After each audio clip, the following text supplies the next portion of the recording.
Assalamualaikum warahmatullahi wabarakatuh. Alhamdulillahirrahmanirrahim. Wabihi nasta'in wa ala umri dunya waddin. Wassalatu wassalamu ala asyrofil anbiya'i wal mursalin wa ala alihi washabihi ajmain. Sebelumnya izin memperkenalkan diri, saya Nur Muhammad Iqbal Maulana, ilmu politik.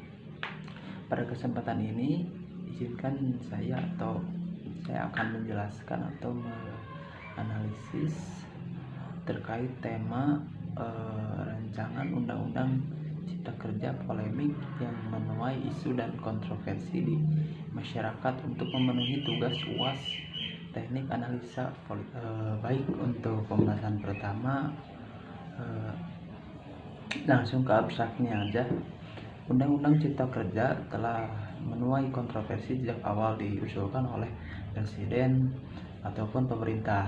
Wajar, apalagi dalam kondisi yang serba sulit di zaman COVID ini. Salah satu paham atau selisih pendapat mudah terjadi.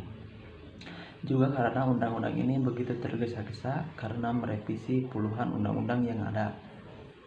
Omnibus Law dikenal di Indonesia setelah Presiden Republik Indonesia menyampaikan dalam pidato kenegaraan pada pelantikan Presiden Indonesia di hadapan sidang MPR pada tanggal 20 Oktober 2019. Omnibus Law menjadi fokus Presiden dengan tujuan agar dapat menyelesaikan permasalahan tumpang tindih regulasi dan birokrasi.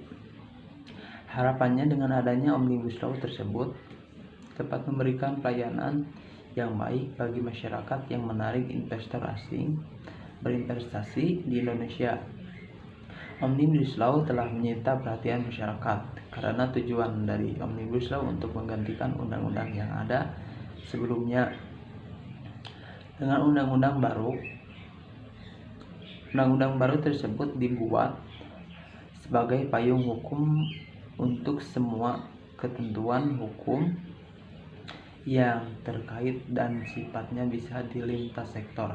Sebenarnya ide dibuatnya Omnibus Law tersebut sebelumnya telah diutarakan oleh Sofian Jalil, pelaku Menteri Agrira dan Tata Ruang Badan Usaha Pertahanan Nasional Republik Indonesia pada tahun 2017, sebagaimana dilansir oleh Okon, di mana banyak sekali aturan yang menghambat percepatan pembangunan yang ada.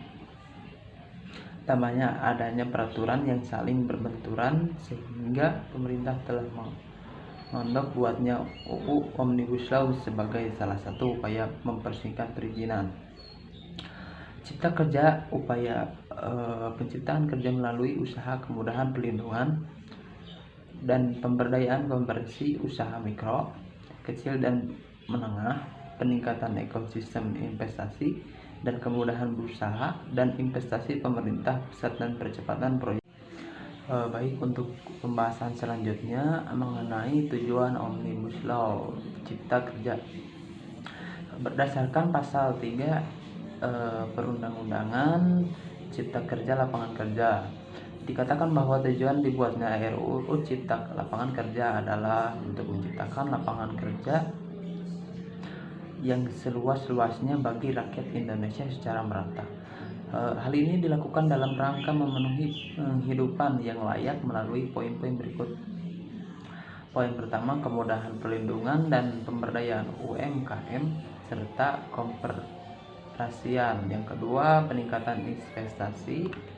Yang ketiga, kemudahan berusaha. Dan yang keempat, peningkatan perlindungan dan kesejahteraan pekerja. Dan yang kelima, terakhir, investasi pemerintah dan pusat dan percepatan proyek strategis nasional. Untuk yang kedua, mengenai awal munculnya Undang-Undang Omnibus Law Cipta Kerja yang jadi kontroversi di masyarakat. Latar belakangnya muncul ide Omnibus Law adalah kerumitan untuk berinvestasi di Indonesia. Kerumitan tersebut muncul dalam beberapa, yaitu perizinan perpajakan, pengadaan tanah, dan aspek lainnya yang terkait dengan investasi. Kehadiran Omnibus Law tersebut diharapkan dapat memudahkan investor untuk berinvestasi. Adapun manfaat investasi bagi negara adalah: poin pertama, mendapatkan modal baru untuk membantu pemerintah membangun infrastruktur, dan yang kedua, membuka lapangan kerja, ketiga, kemajuan bidang tertentu, dan yang keempat, meningkatkan pemasukan negara, dan yang terakhir, yang kelima, perlindungan negara. Adanya investasi dalam negeri akan berkorelasi dengan masuknya modal baru untuk membangun pemerintah dalam rangka pembangun infrastruktur. Peran investasi tersebut amat signifikan bagi pembangun infrastruktur mengingat keterbatasan dana milik pemerintah untuk membiayai berbagai macam proyek infrastruktur. Selain infrastruktur, juga sektor-sektor yang lainnya dianggap menarik bagi investor untuk didanai. Baik, untuk selanjutnya yaitu poin ketiga yang mengenai penyebab Omnibus Law RUU Cipta Kerja bermasalah, yang diutarakan oleh Menteri Hukum sekaligus perwakilan dari Serikat Buruh yang terdiri dari KSPI, MSP, LEM, SPSI, dan PSPI di Kemenko Polhukam Jakarta Pusat. Sesudah diskusi tadi, permasalahan yang timbul atas RUU Cipta Kerja itu ada 3 menurutnya. Persoalan pertama berkaitan dengan pihak yang tidak terdapat yang tidak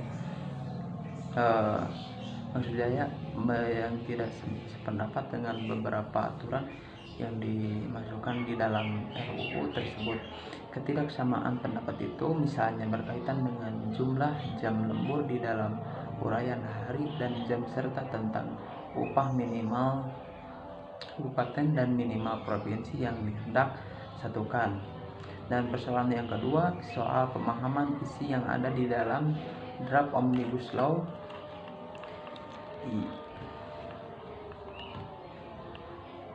Ia meminta agar pihak yang belum paham melakukan konfirmasi ke bentuk RUU Ciptaker tersebut. Ia jika menyarankan agar masyarakat menyampaikan aspirasi ke DPR, sehingga dalam pembahasan di kursi wakil rakyat itu bisa diuraikan dan tidak menjadi kontroversial, sehingga wordingnya, narasinya itu tidak di kalimatnya tidak bisa diperbaiki karena tidak paham dan tidak sepakat, tidak sependapat.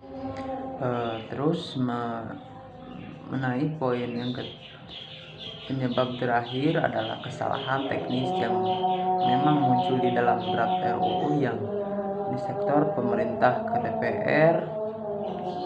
Salah satunya adalah pasal 170 pada bab 8 RUU tersebut yang menuai polemik karena persoalan salah ketik.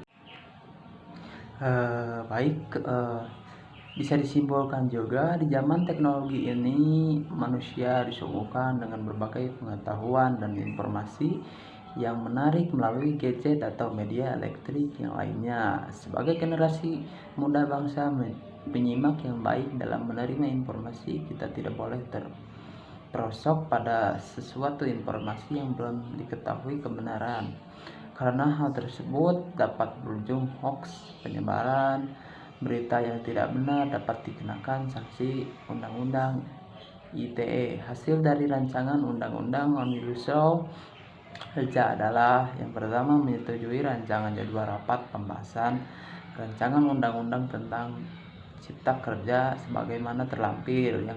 Poin yang kedua, menyetujui pelaksanaan rapat kerja mendengarkan penjelasan persiapan pemerintah untuk pembahasan rancangan undang-undang tentang Cipta Kerja. Dan yang ketiga, menyetujui pembentukan panitia kerja rancangan undang-undang tentang Cipta Kerja.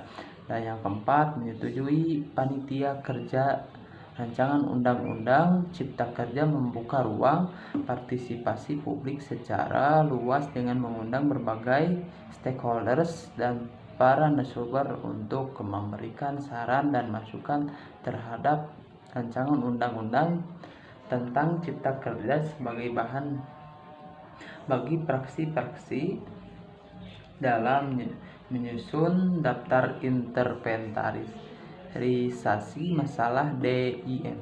Dan yang kelima, menyetujui pengumpulan DIM oleh praksi-praksi setelah kegiatan penyerapan aspirasi selesai dilakukan. Catatan bagi praksi-praksi yang sudah siap untuk mengumpulkan DIM tetap diperbolehkan dan dapat disempurnakan kembali setelah kegiatan penyerapan aspirasi selesai dilakukan. Dan yang keenam, menyetujui pembahasan DIM dilakukan berdasarkan pengelompokan kluster bidang materi muatan yang ada di